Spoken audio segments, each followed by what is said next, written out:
So cardiac output depend on two things, একটা হলো heart rate এবং আরেকটা হলো স্ট্রোক ভলিউম।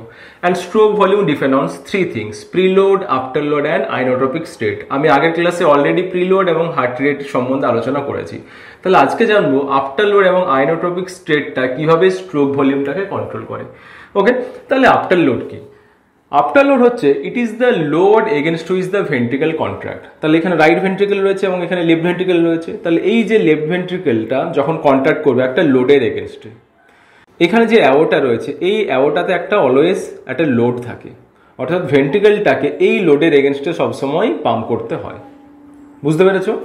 তাহলে আমি বলতে পারি এই অ্যাওটার প্রেশারের উপর ডিপেন্ড করছে আফটার লোডের প্রেশারটা, এবং এই আফটার লোডটা কার উপর ডিপেন্ড করে? আফটার লোড ডিপেন্ড করে মিন আর্টেরিয়াল প্রেশারের ওপরে, এবং মিন আর্টেরিয়াল প্রেশারটা ডিপেন্ড করে পেরিফেরাল রেজিস্ট্যান্সের ওপরে। তার মানে আমি বলতে পারি যদি পেরিফেরাল রেজিস্ট্যান্স হাই থাকে তাহলে মিন আর্টেরিয়াল প্রেশার হাই থাকবে এবং তাহলে আফটার লোড হাই থাকবে। তাহলে আফটার লোড যদি হাই থাকে তাহলে কি হবে? হার্টকে বেশি প্রেশারের এগেনস্টে পাম্প করতে হবে, অর্থাৎ আফটার লোড যদি বেশি থাকে কার্ডিয়াক আউটপুট কিন্তু কম হবে। অর্থাৎ cardiac output is irreversibly proportionate to after load.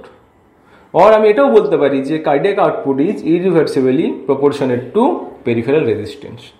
তার মানে একটা জিনিস আমি বুঝলাম যে আমাকে যদি কার্ডিয়াক আউটপুট বাড়াতে হয় আমাকে পেরিফেরাল রেজিস্ট্যান্সটা কমাতে হবে। পেরিফেরাল রেজিস্ট্যান্স যদি বেশি থাকে আমার ডেফিনেটলি কি হবে? কার্ডিয়াক আউটপুটটা কম হবে। তাহলে এরপরে আছে একটা তাহলে কম্পেনসেশন মেকানিজম তোমাদের বলি। নর্মালি এন্ড ডায়াস্টোলিক ভলিউম কত হয়? At the end of diastole যে ব্লাডটা থাকে সেটা হচ্ছে এন্ড ডায়াস্টোলিক ভলিউম, তার অ্যামাউন্ট হলো 135 ml। এক একটা বিটে যে পরিমাণ ব্লাড ইজেক্টেড হয় বা স্ট্রোক ভলিউম কত হয়? Normally 70 ml। তাহলে এন্ড ডায়াস্টোলিক ভলিউম হলো 135 ml, 70 ml ব্লাড যদি ইজেক্টেড হয়ে যায় তাহলে কি হবে? At the end of systole যে পরিমাণ ব্লাডটা থাকবে সেটাকে কি বলা হবে? End systolic volume. এবং এন্ড সিস্টোলিক ভলিউম তাহলে কত হবে? 135 মাইনাস 70 মানে 65 ml। অর্থাৎ at the end of systole 65 ml blood রয়েছে, এবং এরপরে কি হবে? আবার 70 ml ব্লাড আসবে অ্যাট্রিয়াম থেকে। তাহলে 65 প্লাস 70 আবার এন্ড ডায়াস্টোলিক ভলিউম কত হয়ে যাবে? 135 ml। আবার 70 ml ব্লাড ইজেক্টেড হবে এবং এটা কন্টিনিউ চলতে থাকবে। এরপরে ধরলাম আমার কি হয়েছে? পেরিফেরাল রেজিস্ট্যান্স বেড়ে গেছে। পেরিফেরাল রেজিস্ট্যান্স বাড়লে কি হবে? মেইন আর্টেরিয়াল প্রেশার বাড়বে, বা এখানের অ্যাওটাতে যে প্রেশারটা ক্রিয়েটেড হবে সেই প্রেশার বাড়বে, মানে আমি বলতে পারি আফটার লোড বাড়বে। এবং আফটার লোড যদি বাড়ে তাহলে কি হবে? কার্ডিয়াক আউটপুট কম হবে। নর্মালি স্ট্রোক ভলিউম কত হচ্ছিল? 70 ml। তাহলে এখন এক একটা বিটে যে পরিমাণ ব্লাড ইজেক্টেড হবে বা স্ট্রোক ভলিউম আমি ধরে নিলাম 70 থেকে কমে কত হয়ে গেছে? 60 ml।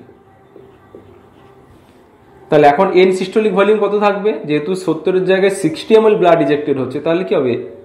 N systolic volume definitely কি হবে? 65 প্লাস 10 মানে 75 ml। মানে এখন কিন্তু সিস্টোলের শেষে নর্মালি 65 ml ব্লাড থাকার কথা, কিন্তু 10 ml ব্লাড যেহেতু কম ইজেক্টেড হচ্ছে তাহলে at the end of systole এখন কিন্তু 75 ml ব্লাড কিন্তু ভেন্ট্রিকেলে থাকবে। এবার হচ্ছে এদিক থেকে কত ml ব্লাড আসবে? 70 ml ব্লাড আসবে। তাহলে এখানে ব্লাড রয়েছে 75 ml, আবার 70 ml ব্লাড যদি আসে তাহলে এখন এন্ড ডায়াস্টোলিক ভলিউম কত হবে? 75 প্লাস 70 মানে হবে 145 ml। Normally end systolic volume থাকার কথা ছিল 135 ml, যেহেতু স্ট্রোক ভলিউম কম হলো, স্ট্রোক ভলিউম কম হওয়ার জন্য এখন কি হচ্ছে? এন্ড ডায়াস্টোলিক ভলিউম কত আছে আমার? 145 ml। এখন তাহলে প্রশ্ন হচ্ছে তাহলে এই যে এক্সট্রা যে ব্লাডটা থেকে গেল 10 ml of blood at the end of diastole, এই ব্লাডটা কি হবে? এই ব্লাডটা কিন্তু নেক্সট বিটে কিন্তু ইজেক্টেড হয়ে যাবে। কিভাবে ইজেক্টেড হবে? ফ্র্যাঙ্ক স্টার্লিং ল। ফ্র্যাঙ্ক স্টার্লিং ল কি বলা ছিল? The force of contraction is proportionate to the initial length of the muscle fibre. অর্থাৎ 145 ml ব্লাড থাকার জন্য যে মাসেল ফাইবারের লেন্থটা থাকবে লেন্থটা কিন্তু বেশি থাকবে নর্মালি যে লেন্থটা থাকার কথা due to the presence of blood of 135 ml। মানে সিম্পল কথা, 135 ml যখন ব্লাড থাকে তখন ভেন্ট্রিকুলার মাসেল ফাইবারের যে লেন্থ থাকে সেই ব্লাডের অ্যামাউন্টটা যখন 145 ml হয়ে যায় তখন কিন্তু ভেন্ট্রিকুলার মাসেল ফাইবারের লেন্থটা বেড়ে যায়। এবং ফ্র্যাঙ্ক স্টার্লিং ল কি বলছে? মাসেল ফাইবারের লেন্থটা যত বেশি হবে তত কি হবে? ফোর্স অফ কন্ট্রাকশনটা তত বেশি হবে। তাহলে 145 ml ব্লাড থাকার জন্য যেহেতু ভেন্ট্রিকুলার মাসেল ফাইবারের লেন্থটা বেড়ে গেছে তাহলে ফোর্স অফ কন্ট্রাকশন বেশি হওয়ার জন্য কি হবে? নেক্সট যে বিটটা হবে নেক্সট বিটে এই 70 ml প্লাস যে এক্সট্রা 10 ml ব্লাড এখানে থেকে যাচ্ছিল প্লাস 10 ml টোটাল এখন স্ট্রোক ভলিউম হবে 80 ml। 145 ml থেকে যদি 80 ml ব্লাড ইজেক্টেড হয়ে যায় তাহলে এখন অ্যাট দ্য এন্ড অফ সিস্টেল কত ব্লাড থাকবে? আবার 65 ml ব্লাডই থাকবে। ব্যাপারটা বোঝা যাচ্ছে? মানে এটা হচ্ছে কম্পেনসেশন মেকানিজম। কম্পেনসেশন মেকানিজমে আমরা জানলাম যে পেরিফেরাল রেজিস্ট্যান্স বাড়ার জন্য যদি আমার স্ট্রোক ভলিউম কমে যায়, নেক্সট বিটগুলোতে কি হবে, স্ট্রোক ভলিউম কিন্তু আবার বেড়ে গিয়ে যে সার্কুলেশনটা হচ্ছিল সেটা কিন্তু আবার মেনটেন হয়ে যায়। এটা বুঝতে পেরেছো? এরপরে যেমন তাহলে এক্সারসাইজের সময় কি হয়? এক্সারসাইজের সময় আমরা অলরেডি জেনে গেছি যে নর্মাল যে কার্ডিয়াক আউটপুট তার থেকে প্রায় 4 থেকে 5 গুণ বেশি কিন্তু কার্ডিয়াক আউটপুট হয়ে যায়।